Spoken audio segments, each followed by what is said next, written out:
C'est bienvenue dans cette grande édition du journal de la mi-journée. Récemment classée 56e au niveau mondial, la RDC a encore une fois de plus régressé à la 60e place dans le classement du mois de juin de la Fédération internationale de football association. Les Léopards quittent le top 50 des meilleures équipes bien cotées, suite certainement aux défaites de 11 nationales à la journée FIFA. Un adulte sur 3 est victime des maladies hémorroïdaires dans le monde. La prise en charge de cette pathologie reste cependant un sujet à controverse. Quel traitement suivre en cas d'hémorroïdes? Médecine moderne et traditionnelle reste divisée sur la question. Un dossier à suivre dans ce journal.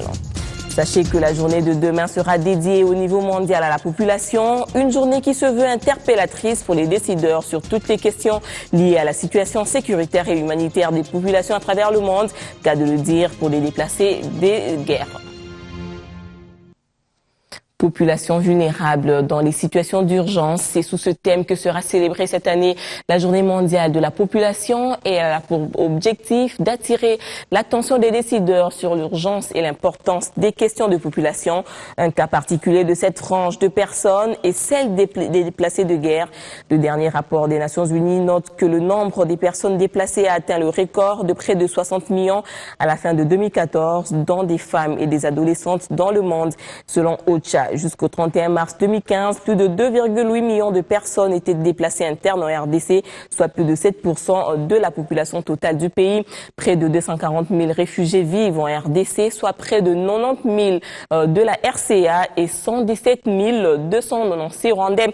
Dans le monde, le nombre de cette catégorie des personnes réfugiées et déplacées internes pourra atteindre 78 millions en 2016. À noter que ces déplacés vivent des situations non désirables. Élection en RDC, un nouveau pas vient d'être franchi par la Commission électorale nationale indépendante en vue de crédibiliser davantage et de rendre plus transparentes les élections à venir. La CENI a procédé à l'installation de la Commission éducation civique et de l'observation électorale dont la tâche demeure l'encadrement des électeurs congolais pendant les scrutins. Suivez. Dans l'optique de bien conduire le processus électoral déjà déclenché en République démocratique du Congo, la Commission électorale nationale indépendante a procédé à l'investiture de la Commission éducation civique et observation électorale. Une commission qui aura entre autres pour tâche de s'accorder à l'administration électorale dans l'encadrement des électeurs en vue de la réussite de prochains scrutins. L'éducation électorale et l'observation électorale dans un État démocratique moderne sont destinés à promouvoir et à soutenir la démocratie. Les soucis de la CENI demeurent que, par votre travail de terrain, vous puissiez aider l'organe électoral à disposer d'un programme non partisan qui l'assure qu'au moment venu, l'électorat fera des choix politiques éclairés. L'installation de cette commission est saluée par les partenaires électoraux de la CENI. Cette structure devra cependant relever le défi lié au cycle électoral en RDC. Il s'agit tout d'abord du défi de la vision de travail à partager, défi ensuite d'un travail professionnel, défi aussi de la promotion de la synergie et de la cohésion interne d'une société civile capable à se faire entendre en unisson sa voix sur des questions d'intérêt public, défi d'inclusivité confronté à celui de la qualité des membres potentiels. Défi également de crédibiliser l'image des organisations de la société civile vis-à-vis des autres parties prenantes. Plus rien ne pourra arrêter le train des élections déjà en marche pour 2016. Les femmes veulent un pilier très important pour la gestion de la crise dans l'est de la RDC. Une conviction vive de l'épouse du sénateur américain McCain. Et pour Mutombo Dikembe, ancien basketteur américain d'origine congolaise, la jeunesse congolaise et la santé sont des atouts majeurs pour le développement de la RDC. Dans l'un comme dans l'autre cas, le gouvernement a la grande responsabilité. Madame Andy McCain et la star du basket l'ont évoqué avec le Premier ministre.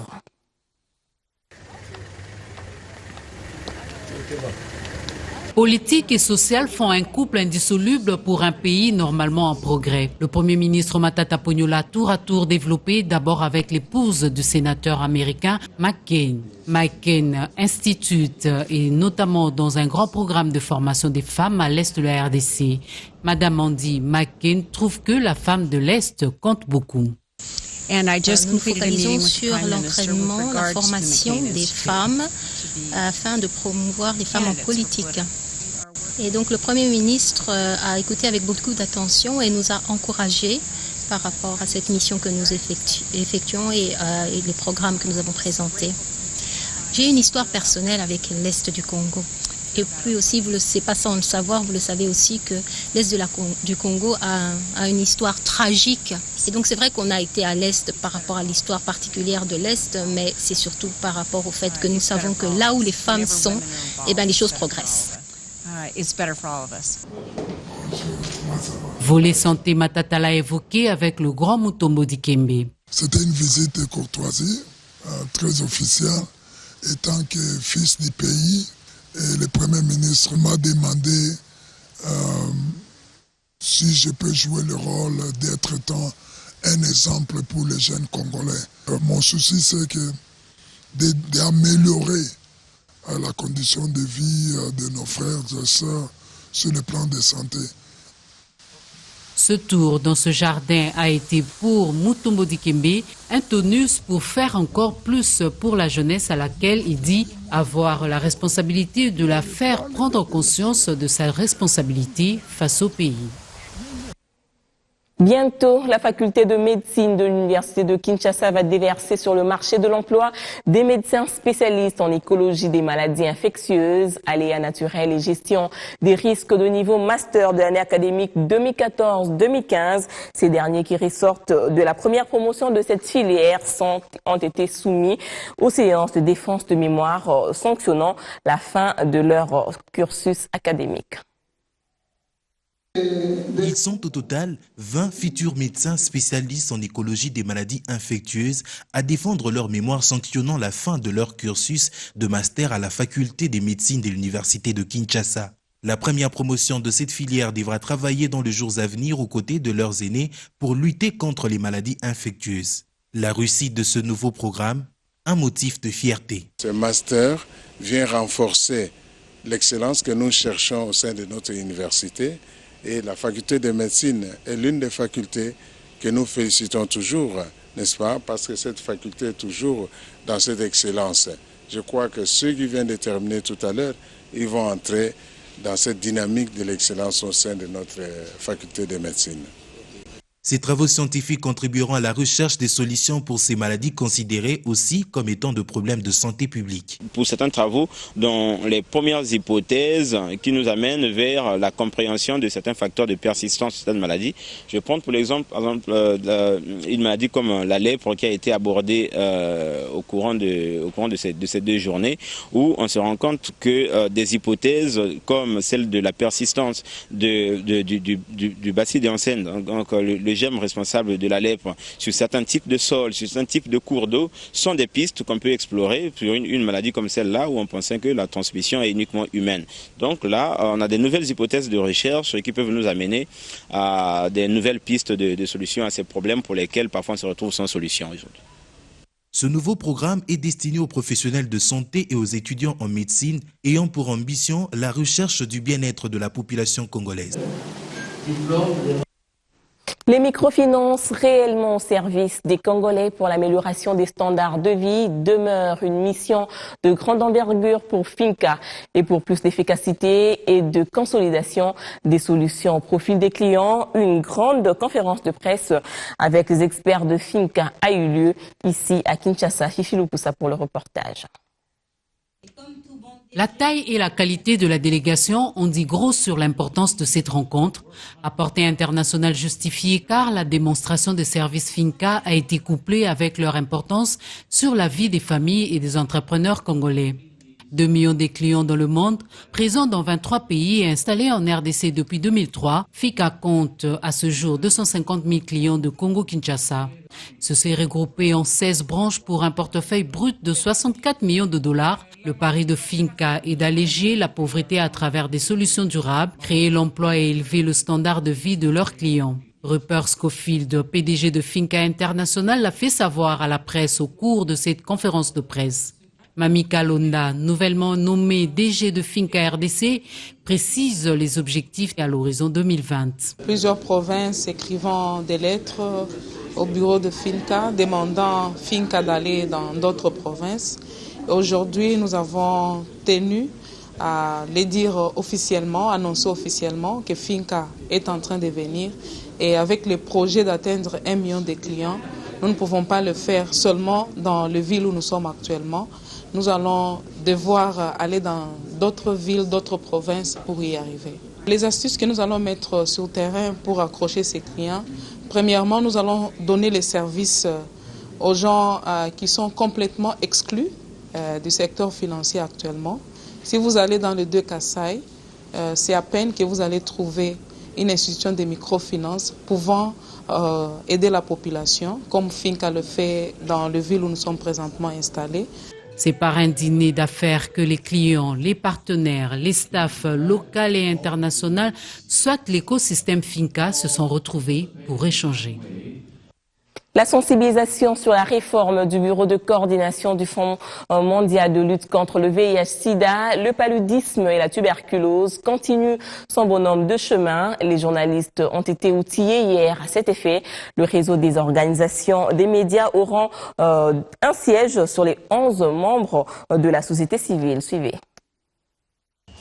Renforcer la lutte en misant sur les efforts de tous est indispensable. Aussi, cette réforme du bureau de coordination du Fonds mondial de lutte contre le sida, le paludisme et la tuberculose se veut inclusive à tous les membres, d'où la présence de membres représentant les médias. Comme la presse était presque absente, c'est ainsi que, lors de cette seconde réforme, nous avons pensé que c'était une plateforme nécessaire à pouvoir aussi inclure parmi les membres de CESEM, tellement que c'est une instance de coordination multisectorielle qui prend en compte tous les acteurs. Et la presse, c'est encore un acteur très principal par rapport à tout ce que nous faisons comme action sur la visibilité, l'information et par rapport à la compréhension même de tous les projets Fonds mondial auprès de nos communautés. Les journalistes ont un siège sur les 11 représentant la société civile. Alors, quels sont les critères pour que les membres des médias soient représentés au niveau de la coordination nationale? Les critères pour que les médias soient représentés au niveau des CSM, il faut d'abord être engagé, connaître les 3 maladies, comment lutter contre les 3 maladies, la tuberculose, le VIH et le paludisme, mais aussi il faut savoir comment votre média est en train de contribuer pour le renforcement du système de santé en République démocratique du Congo. Notons par ailleurs que parmi les 27 membres nationaux, 11 viendront de la société civile, 10 du secteur public, 2 du secteur privé et 4 partenaires bilatéraux et multilatéraux, y compris du système des Nations Unies. Après 15 ans de non-tenue des élections au sein de l'Association des infirmiers du Congo à Nick Nord-Kivu, la coordination nationale de cette structure opte pour briser ce cycle en projetant des élections à dimanche prochain. Annonce faite hier aux infirmiers du Nord-Kivu par le vice-président de l'Association des infirmiers du Congo en mission au Nord-Kivu. Réorganiser la NIC Nord-Kivu. C'est l'objet de la mission Agoma de Mme Lubwi Mibenge Léonie, vice-présidente nationale de la NIC RDC. Voilà ce qui a expliqué sa rencontre ce jeudi à Goma avec la représentation des infirmiers et infirmières du Nord-Kivu. Je viens pour l'Assemblée générale élective de l'Association nationale des infirmiers au Congo.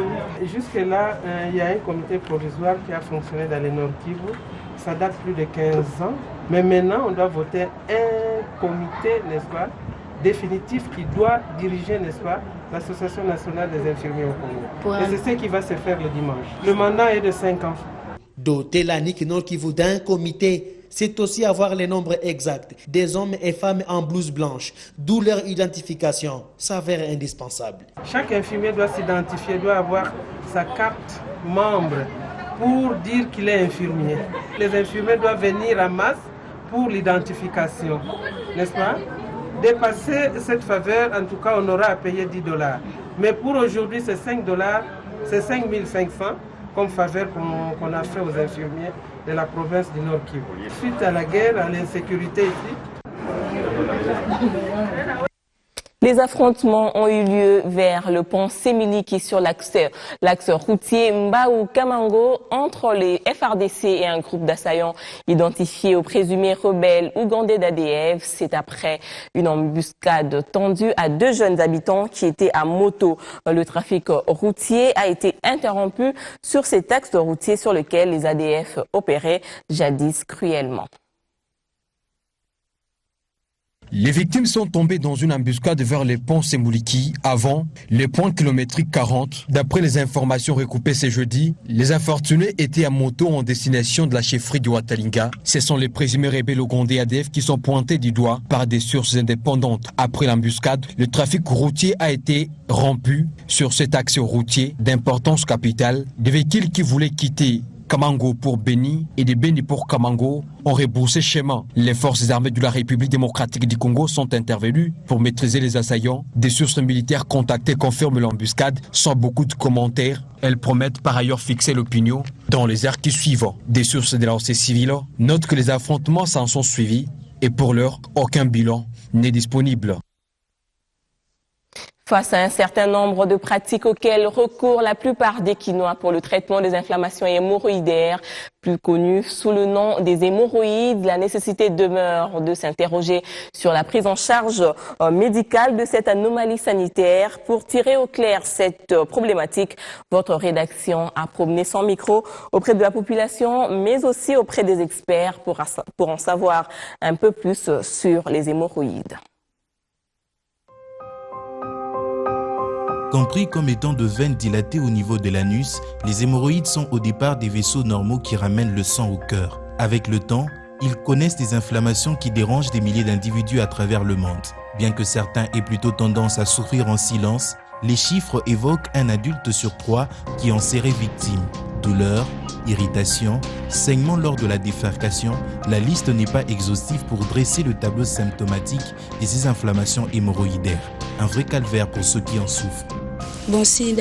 J'ai déjà souffert de l'hémorroïde. Je me sentais très mal, les jambes tombaient à tout moment et j'avais aussi de l'hémorragie. C'était après mon 3e accouchement. Ça avait pris presque un mois. C'est vraiment douloureux. C'est pas dû au fait que je restais assise, non. C'est dû au fait que l'enfant avait au-delà de 3 kilos. Hémorroïde, moi,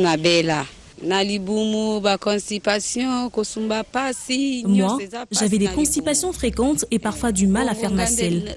J'avais tout tenté, mais ça n'avait pas réussi.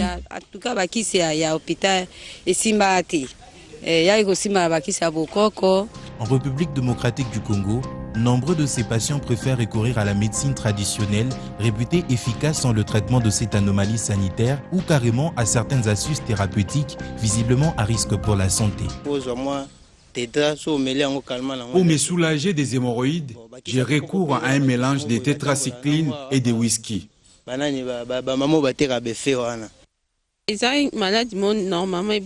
je pense qu'on peut être guéri de l'hémorroïde que grâce à la médecine traditionnelle, parce qu'on a tenté à plusieurs reprises le traitement moderne, mais sans succès.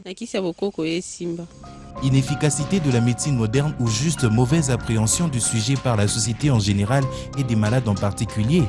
Le médecin lève l'équivoque. Mais si elle était plus efficace, la médecine traditionnelle, on n'aurait plus de clients qui viendraient à la clinique pour ça. Comment pose-t-on les diagnostics d'hémorroïdes dans la médecine traditionnelle? Est-ce qu'on regarde ou bien souvent on se dit, bon voilà, celui-ci vient avec Mukongopasi, avec du sang, et donc prenez cette concoction. C'est ça. Le Mukongopasi, comme je viens de dire, n'est pas nécessairement dû aux hémorroïdes. Et donc, il y a d'abord un problème de diagnostic. Quant à la prévention de cette pathologie, l'expert revient sur certains principes essentiels pour sa protection. Les gens doivent savoir que lorsqu'ils ont un signe qu'ils ne comprennent pas, plutôt que d'écouter ce que le voisin lui a dit, parce que la douleur chez le voisin n'est pas nécessairement due à la même cause chez vous. Et donc, consultez le médecin, comme il a fait lui, le voisin, et sachez exactement ce qu'il a. Il faut bien préciser les problèmes que vous avez. Une des causes, et la plus fréquente, c'est surtout cette histoire de métro, boulot, dodo, des gens qui sont sédentaires. Moi, je conseille que les personnes prennent le temps, de temps en temps, de faire de l'exercice, de marcher. Chercher à se faire soigner, c'est bien, mais observer et mettre en pratique les conseils préventifs tout en consultant régulièrement un médecin est mieux pour lutter efficacement contre les inflammations hémorroïdaires, jugées mortelles lorsque la prise en charge n'est pas assurée. En football, les Léopards Seniors A viennent de perdre 4 places au classement FIFA de juin 2015. Classés 56e au niveau mondial, ils ont régressé à la 60e place et au niveau africain, ils se sont positionnés 12e derrière l'Algérie. Les Léopards quittent le top 50 des meilleures équipes bien cotées suite certainement aux défaites de 11 nationales à la journée FIFA. L'Argentine est numéro 1 mondial, suivi de l'Allemagne et de la Belgique. Et voilà, c'est sur cette note de sport que nous mettons un terme à ce journal. Merci de l'avoir suivi. Restez branchés sur B1 Télévision.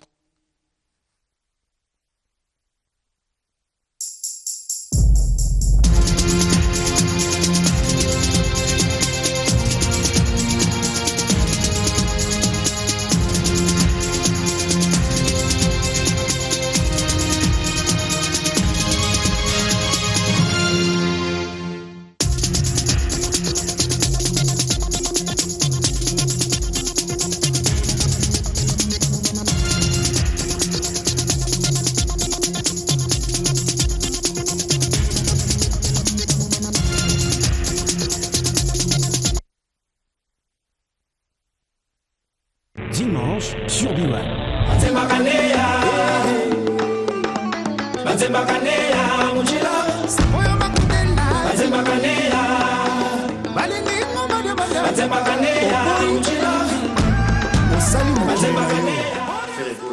Dimanche na 14h10 bafana kolinga bafere gola donc dimanche na ozala wana na émission ya B1 chez Patumbo janaza prêté ya répondre na question na dimanche na 14h10 chez Patumbo fere gola. Le Padre.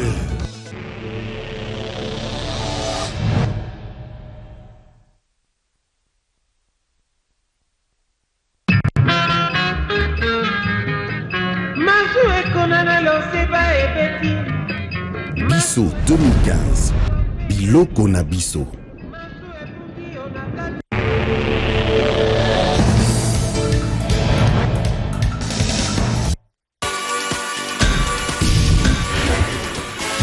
One more time.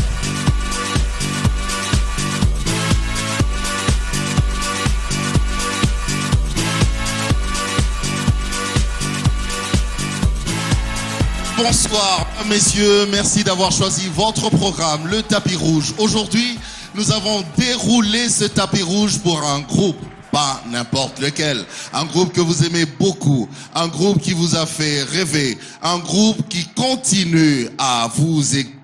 Mesdames, messieurs, on va recevoir comme il se doit, ce soir, uniquement pour vous, le groupe Gaël.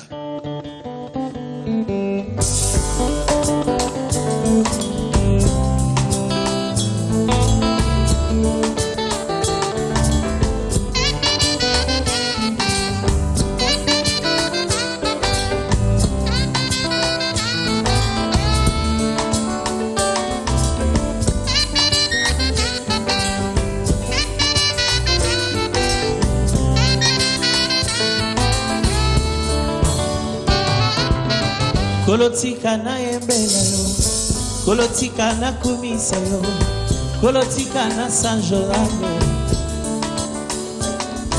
Maloba motuye matina motema, nalingi na kumisa yo, tikanga ina sanjolano. Kombola yo masiya nanga, ezala nzete yo, nafanda na kimia. Oh masiya nanga ezala mopanga monene ya kokweyisa satana. Nakombwa libota na bikite, nakombwa noko na bikite, na biki nakombo na Yesu.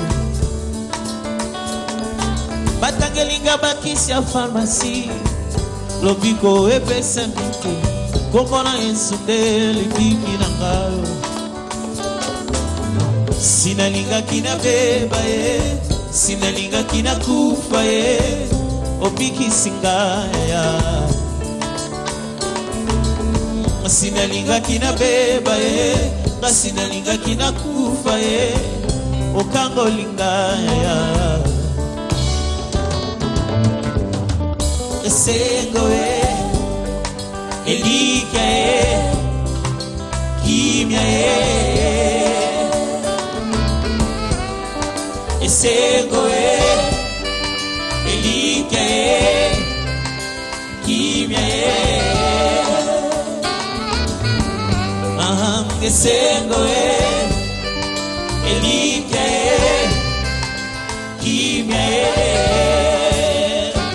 Oh, amen, amen, epa ina yo. Sikanga ina ebela yo. Sikanga ina sanjola yo. Amen, amen. Hallelujah. Mosantu yo zali nzambe. Amen. Sikanga ina ebela yo. Amen. Sikanga ina sanjola yo. Amen, amen. Hallelujah. Lokolela mebonga na nkolo nango. Yeso bonga na nkebo na yo. Sikanga ina sanjola yo. Amen, amen. Hallelujah. Na bongisi mesa na galelo. Amen. Na lingi na lesa yo. Amen. Masanjole motema nanga. Amen, amen. Hallelujah. Tofada kina kitina yo.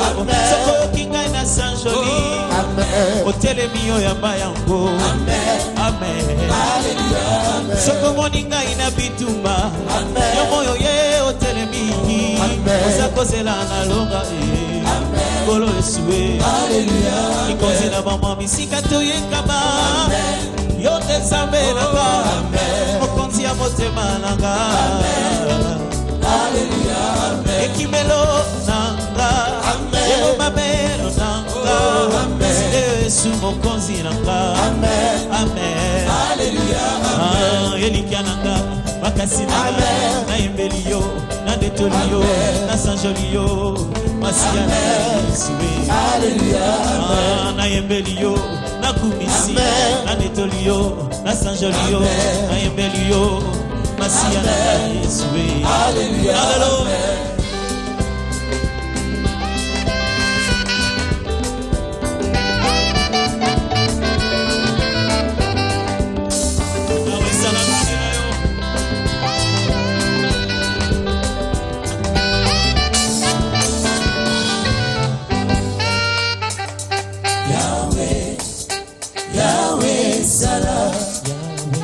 Yahweh sala lolenge na yo sala. Yahweh, Yahweh sala. Yahweh sala. Yahweh sala lolenge na yo. Yosegi sala lolenge na yo. Yahweh, Yahweh, Yahweh sala. Yahweh sala lolenge na yo. Tobererio papa yo sala. Yahweh, Yahweh sala. Yahweh sala lolenge na yo. Zambe nanga zako sali. Zambe nanga zako sali. Zamba zako sali. Yahweh, mokongi na lokumu. Zambe nanga za elonga. Zambe nanga za elonga. Zamba za elonga. Yahweh, mokongi na lokumu. Osananga izana mona yo. Osananga izana Bokoloko yo ilongo tokende ya Yahweh. Obokina lokumo. Ozawanga nazali pewa yo. Ozawanga nazali pewa yo. Kaina nazali pewa yo. Yahweh. Elonga nangai yokumama Yahweh. Yahweh yoko. Elonga nangai yokumama Yahweh. Yahweh yoko. Zababo moinanga kumama lele. Yahweh yoko.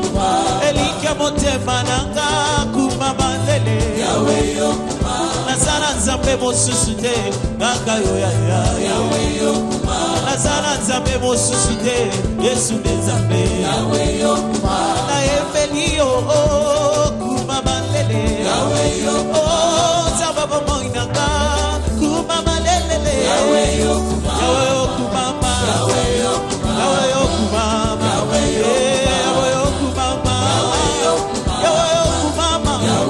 na bongeli yo mibonza motema elingi naletola yo ipai nakokende kaka yo yopenzela nango natalela nani mosusu ya yawo akozaka telelaka nacelela nani motema papa nzambo yobwaka tekela ye na balonga miso na nani yaya yawo yokozaka te basantu yawe yawe yawe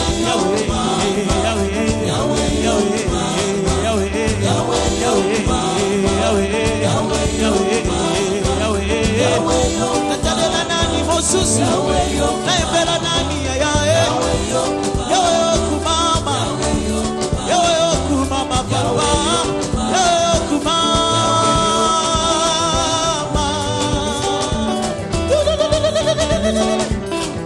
tu dis de gloire Seigneur.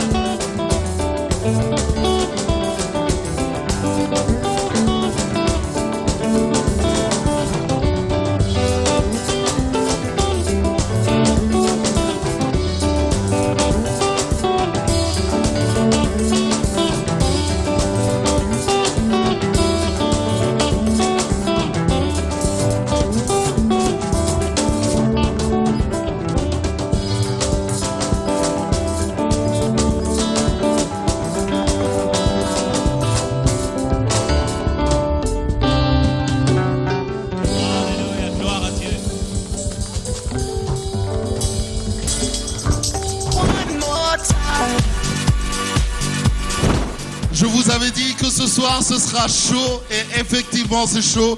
Le groupe Gaël au complet, mesdames, messieurs. Nous allons accueillir celui qui est actuellement le président du groupe.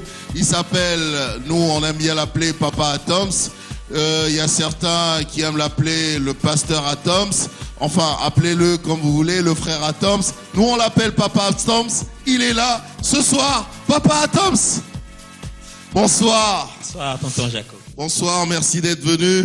Merci à vous. J'ai vu que vous n'avez pas perdu la voix. Parce que merci. Il faut dire que c'est la saison sèche et il fait très très froid ici. Hein. Oui, très très froid. Alors, juste d'entrée de jeu comme ça, j'ai remarqué quelque chose et je crois que les téléspectateurs également, ils l'ont remarqué. Il y a la configuration actuelle. Apparemment, on dirait que vous avez réduit le nombre des participants, des chantres, des musiciens au sein du groupe. Non, nous n'avons pas réduit. Par contre, si vous regardez bien, surtout au micro, on a augmenté en fait. Mais généralement, ce que on a ce soir, c'est ce qu'on appelle chez nous l'équipe mobile. Okay. C'est-à-dire pour faire des tournées et des travaux qui demandent une certaine mobilité. Le groupe est toujours réduit à un nombre de 16 à 15 personnes. Donc ce sont ces personnes-là qui font ce genre de travaux. Mais lorsque nous sommes dans les manifestations, il y a toute la chorale qu'on appelle le chœur Gaël. Donc tout le monde est là au grand complet. Ah oui, parce que on a l'habitude de voir ce grand cœur. Okay, on s'est dit, mais où est parti le grand cœur? Justement, où est parti le grand cœur? Le grand cœur est là, répète tous les jours, tous les dimanches en fait, à partir des 14h, au siège du groupe Adorons l'Éternel. Le grand cœur sera là dans toutes nos prestations toujours. Le grand cœur est là. Mais quand il s'agit d'un travail qui demande de mobilité un peu spécial, les mises en place ne répondent pas toujours à la présence du grand cœur. Je vois que vous avez également une manifestation, une cérémonie que vous êtes en train de préparer. Parlez-nous-en. Oui, il s'agit des Sanjola. Sanjola, ça encore Sanjola? Bien sûr, et encore Sanjola. Du reste, Sanjola en soi-même est comme une forme